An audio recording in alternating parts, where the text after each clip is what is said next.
The following conversation has been recorded nearby Aspen, Serbia, on the Floating Man Festival. This festival takes place annually in close proximity to Liberland and is organized by the Liberland's government. For those of you who don't know, Serbia and Croatia each recognize a different border around the Danube River. Some desirable land is claimed by both nations, and Gornja Siga, a swamp with an area of 7 square kilometers, is claimed by neither. Vít Jedlička claimed this land and launched a global movement to establish Liberland, a new sovereign nation with digital government, voluntary taxes, and focus on freedom. Liberland is not recognized, but fits all the criteria for recognition other than having a population. There are currently efforts to populate the area, which are actively and illegally blocked by the Croatian police. I met a lot of incredible people on this festival, but it was a noisy environment, so the next 4 episodes will have some background noise. Please, let me know how you feel about this, because I have no clue what you might think. Maybe you don't care at all, maybe it makes my voice unlistenable to you. If you don't tell me, I will not know. From now on, there will also be a short message after the conversations, so stick around to hear it. Chris Albanese is a professional gambler who promotes startup societies on his website innovationingovernance.com. His Twitter bio reads, "Hype man for startup cities. The future of governance is experimentation, competition, and consent." You can find a link to his website and his social media in this episode's description. Let's get started. Miscellaneous beings. I am Mickey Vanoušek and you are listening to my voice. Welcome. Today I have Chris Albanese here with me. It's great to have you. Hey, thank you so much for having me. Happy to be here. So, how did you get into playing poker, such an interesting occupation?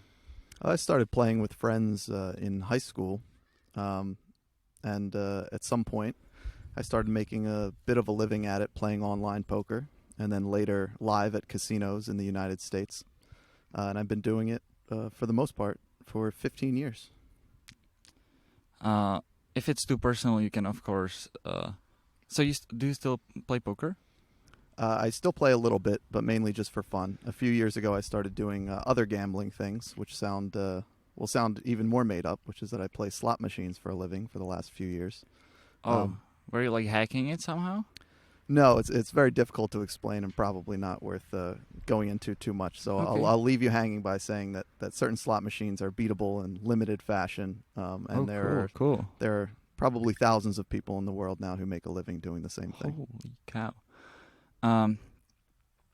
Anyway, if it's too personal, you don't have to answer it. But I'm wondering how big was your bankroll when you were on your top?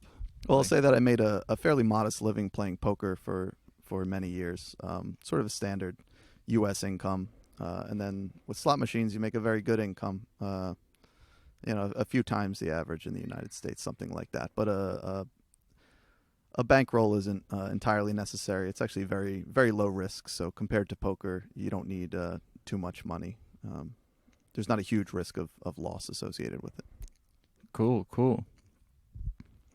So, you said you played online poker as well? That's right. Have you heard about computer bots getting very good at poker? And if so, what do you think about it? Yeah, I have. Many years ago when I started playing poker, about 15 years ago, there were already very rudimentary poker bots that were beating some games, and they've gotten better, I assume. I've been outside of online poker for many years now, so I'm not exactly sure. I don't really keep up with the status of bots, but I know it's still a major concern for people. Certain forms of poker have been completely solved mathematically, and so you would never play them. The particular form is heads-up limit poker has been solved mathematically, so perfect play is possible by a computer. But sort of more related to bots in poker is the use of solvers, mathematical solvers that help online poker players come up with closer to perfect strategies, known as game theory optimal play. and that's become very common. So the top level players in poker now are very much familiar with computer assistance, whereas years ago that wasn't the case. Interesting.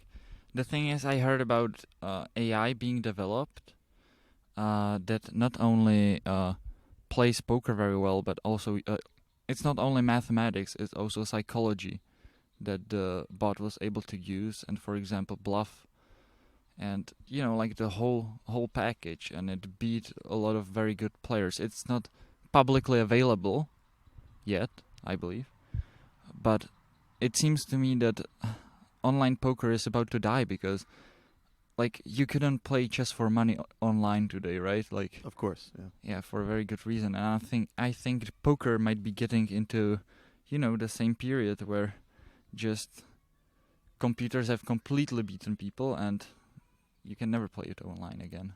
Yeah, poker players worry about this trend, but there is still it is still a huge industry, so it's still going. Poker is incredibly complicated, so computers can beat regular players at many forms of poker now pretty regularly, but there's still plenty of room to. I don't know. Poker is for the vast majority of people just a fun thing anyway, and so that will probably never end. As far as the competitive side, there is concern that at the top levels it's becoming more and more a matter of computerized thing. Just like chess. Chess computers can destroy even the best human players at this point. And so you're right, you would never have sort of anonymous online games for money of chess, but they still have online games between people and verify their identities and make reasonably sure that they're not using computers and that sort of thing. Cool. So how did you practice? How did you get so well in poker that you are able to play it professionally? Well, to be quite honest, I was never at the top tier of poker players. I was just about as good enough to make a living by working very hard at it. I used to study, probably do more studying than playing actually early on if you're trying to learn how to beat poker. But I haven't played poker that regularly in the past few years, and for many years before that, I didn't really improve my game very much. I just kind of played for a modest living, and was interested in other things, specifically the thing that we're here for, startup societies like Liberland, charter cities, special economic zones, those sorts of things have been my main focus. So to be quite honest, I haven't put much effort into poker in many years. What other societies besides the Liberland one do you support? And I was just in the United States visiting a somewhat similar project known as the Free State Project in New Hampshire in the United States. This is a group of libertarians who decided all to move to a particular region of the United States and try to have an influence over public policy. And they've been fairly successful, and their numbers are growing. I think right now there's maybe 6,000, somewhere around 6,000 free staters in the state of New Hampshire, and they, I believe if you were to Google Free State Project successes, you might find some of the things that they've accomplished. But I have a list I have a website called innovationingovernance.com, and there's a link to a spreadsheet of many different competitive governance projects or startup societies around the world with some resources. So there's a lot of them on there. They fall into different categories. Some of the most interesting right now are basically the next evolution of special economic zones or special jurisdictions, which are areas that a country allows to have different rule sets. And the idea is that if a particular region has a better rule set that is better for producing prosperity, then people will move there voluntarily, and that will proliferate. This idea has sort of been proven in China with the development of Shenzhen right across from Hong Kong. And these special economic zones may be responsible for lifting hundreds of millions of people out of poverty over the last few decades. And so they've been pretty incredible. The idea is to, as best we can, replicate that around the world. The most interesting projects, I think, right now are in Honduras, where they've had a constitutional amendment so that they can create these special zones of zones of economic development and employment, and they are the most autonomous special regions in the entire world right now. You can do interesting things like write new and novel regulations or use other countries' regulations for certain industries. There's a unique civil legal code, although I believe the same criminal legal code. Private companies are developing in different ways around the country, and so it's very exciting. Those are probably the most interesting.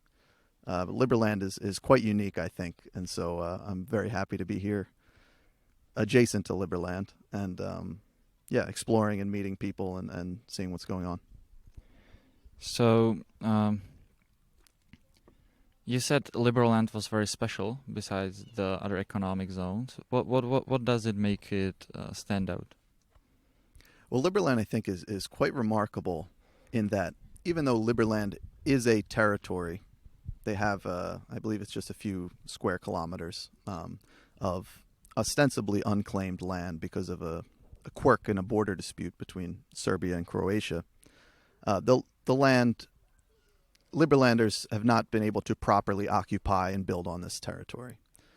And so it is in many ways a society without a territory, even though the hope is that at some point they will be able to properly occupy the territory.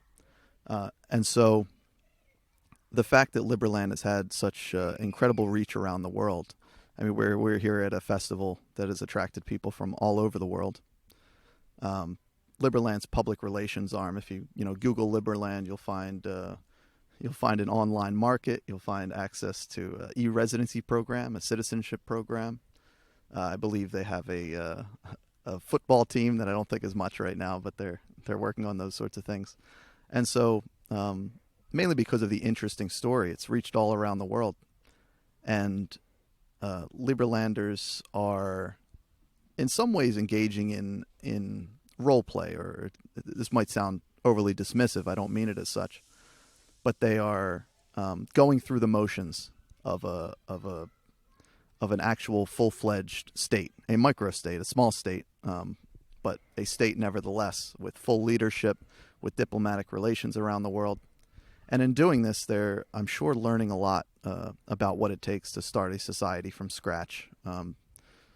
They're considering how to develop this land, which has a bunch of quirks to it, like a lot of it floods much of the year, that sort of thing. And they're trying to figure out, they're hiring architects to create incredible designs. If you Google Liberland architecture, you'll certainly see some amazing things. So Liberland, despite its primary existence as virtually or ephemerally, it's accomplished quite a lot, and it's very impressive to me. Cool. How did you first get involved with popularizing such societies, and what exactly does your work consist of? A few years ago at a conference in Mexico, I heard a presentation from a man named Titus Gebel of an organization called Free Private Cities. And he introduced the idea. I was already a sort of broad libertarian for over a decade before this, but he introduced the idea that governance itself, what we typically think of governments as doing, things like provisioning of public services, police and fire services, creating a legal code, and justice. These types of things, they can be thought of as governments can be thought of as service providers. And so anyone who believes in the broad logic of markets can kind of see that if you introduce a profit motive, if you consider governments as service providers and residents as their customers, that things may tend to turn out better than we currently experience with governments around the world, which are coercive, which you cannot opt out of in very easy ways, at least. And so I was very much convinced by this, and I started exploring different competitive governance projects around the world. Last few years, I'd just been doing it in my spare time while I work as a gambler. But a couple months ago, I decided to dedicate myself full time to exploring these types of societies.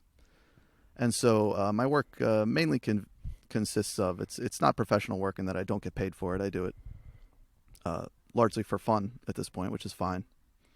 So I work on that website, innovationandgovernance.com. I create short profiles of different projects so that people can take a look and see what interests them, and then maybe pursue it further. I include links to the social media of different projects or ways to contact them and leadership. And so it's basically just a public service. And so I'm in some degree engaged in public outreach, but not being paid by any particular project or anything. I just do it because I believe that it's good for the world.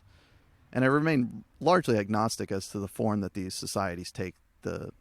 I basically just believe in the broad logic of markets, in that if you create a whole bunch of options for people and allow them to freely choose between those options, that good ideas will tend to proliferate, bad ideas will tend to fall away. This is the power of consent or voluntarism in the world, I think. Mm-hmm. Are you a libertarian that believes that there is space for government to make the marketplace fair and to enforce some rules, or do you not see this role as that important, and are you more of an anarchist? Very early on, much longer ago than for most people here probably, I would have considered myself an anarcho-capitalist, so on the anarchist side of libertarianism.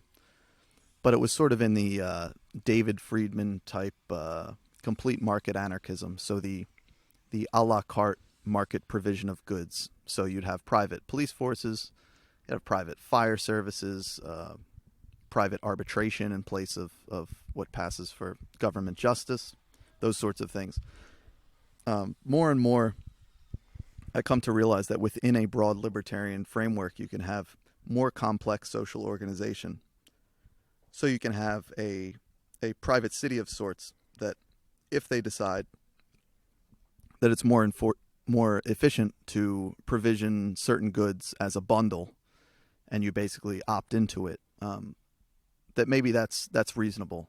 And again, the idea is that as long as it's voluntary, that you can choose to be a part of it or not be a part of it, then if it's not a good idea, then it will tend to not work out. And if it is a good idea, it will tend to work out. The major issue with the government provisioning of services is that bad ideas do not fall away because the government gets funding through coercion, through taxes. And so if people look at a situation like, say, a great example is the education system in the United States. If you look at this system and think, oh, it's not working out very well, we're spending more and more money and getting worse and worse results, you cannot simply opt out and say, hey, I'm not supporting this any longer. They will take your money anyway, and they will spend it. And in a perverse way, not only does this industry, if you can call it that, not respond to people not wanting to be a part of it, but in many ways, the worse that this industry performs, the more money that it gets, because the idea is that we need more money to accomplish our goals, and things just don't really work that way. Mm-hmm. As someone who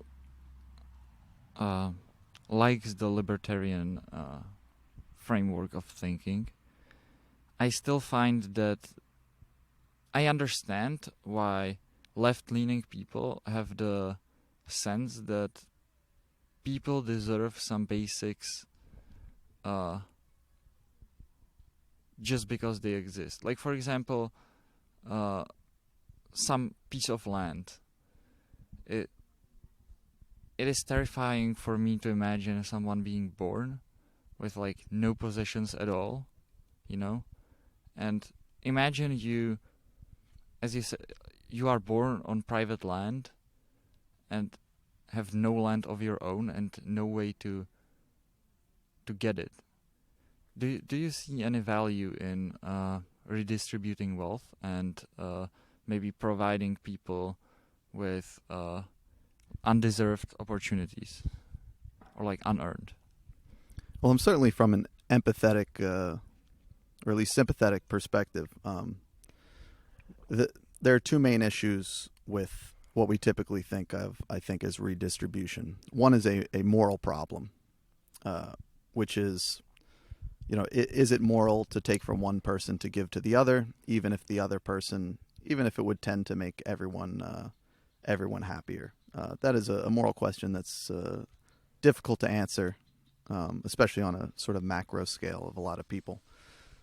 But more and more, I'm convinced by the more pragmatic approach, which is to say, what sorts of problems do you run into when you start distributing this way? Basically, who is making these sorts of decisions?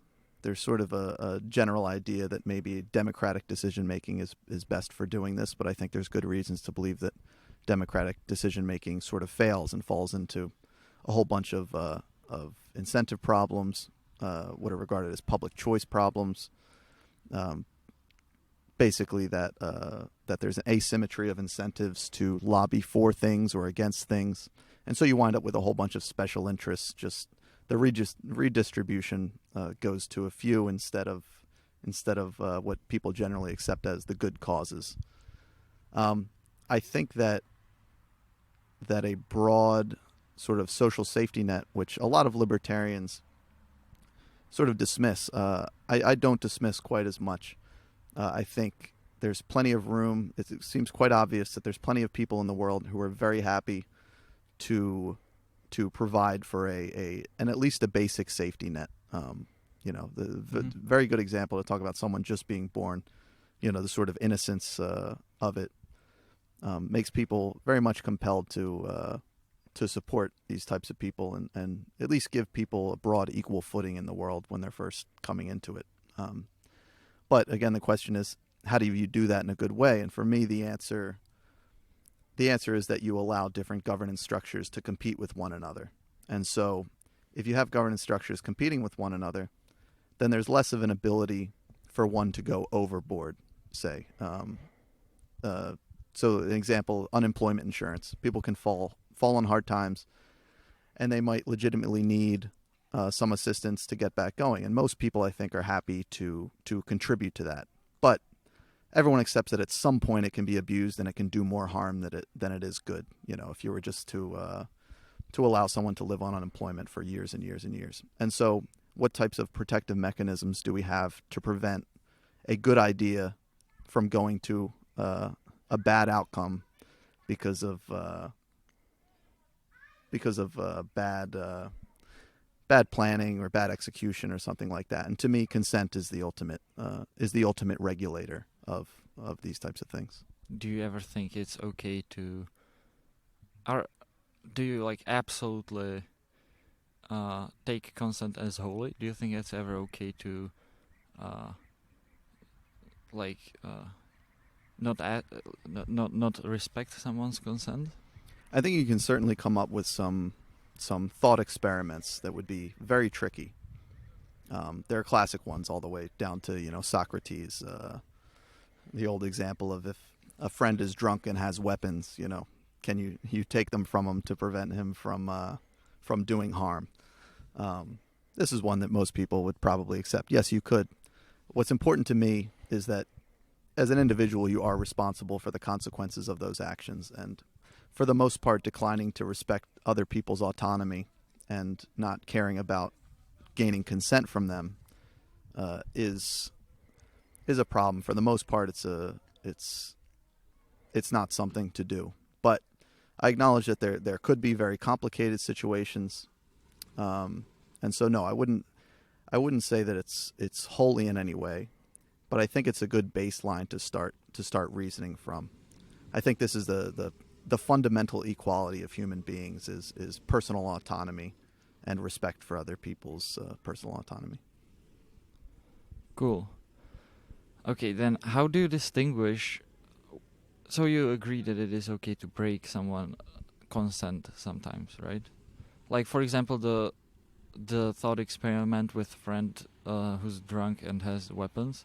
I mean, it sounds like it is just a thought experiment. At the same time, it's pretty realistic. Right. Yeah. A friend who might get behind the wheel of their car or something like that. Right. This is where I think that if there are, this is where I sort of reject broad market anarchism. I wouldn't say I wholly reject it, but I think there's room for, I support these sort of startup societies, competitive governance projects, charter cities, those sorts of things. There's lots of names, because you can still have the typical rules that we think of as governments having. We have the basic sort of regulated society that we think of when we think of modern nation states. But what's important is that there's competition between them. There's the ability to enter and exit. And so if it turns out that we have a good policy on how you can violate someone's consent in a micro way, then that will be incorporated into the justice system of a good society. And so people will tend to, on the margins, go there if it's slightly better. But again, to me, consent, what you're looking for is ultimate consent. So you don't need consent for every little action. You can come up with complex contracts between people to live in a society with certain rules. That seems fine. But unless you are free to ultimately leave that society,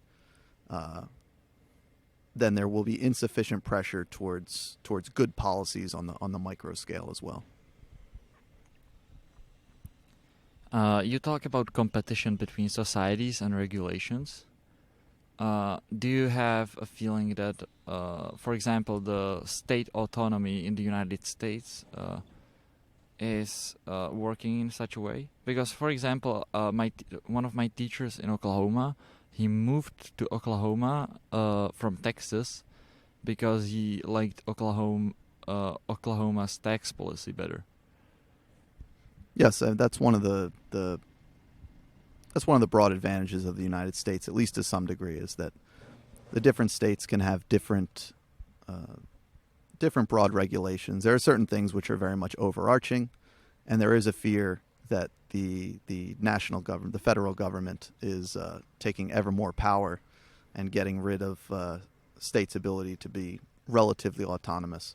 But the last year and a half has at least shown that there's enough competition, that there has been significant migration from places like New York and California to places like Texas and Florida, basically because they're more open during the pandemic times, and so there's certainly an element of that. But like I said, there is a fear that that's becoming less and less of a thing. We've talked about the benefits of decentralization and distribution of power. Do you see any benefit in centralization and unification? An example that comes to my mind is, for example, a platform for chatting. There is, I think, great value to be had if everyone is on the same platform, so everyone can chat with everybody, right? And a lot of the times in the market, you like the competition and what it brings you. At the same time, it also comes the price of a lot of different standards, and you having to navigate them. So do you see any advantages in unification? Sure, I think you're exactly right that there can be substantial transaction costs associated with decentralized systems.